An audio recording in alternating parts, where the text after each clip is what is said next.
Amigos y amigas, les saluda Emilio Álvarez, bajista, músico y productor. En esta ocasión quiero presentarles un nuevo proyecto, Wanishigu.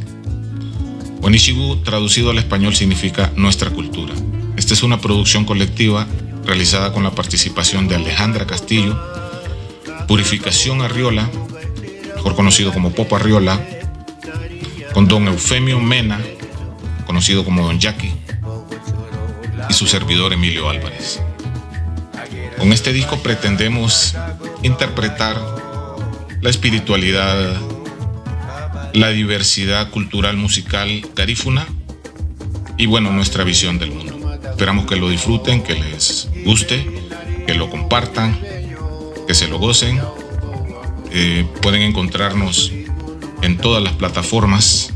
Ya está subido en todas las plataformas digitales como iTunes, Spotify, Deezer, Claro Música, etcétera, etcétera.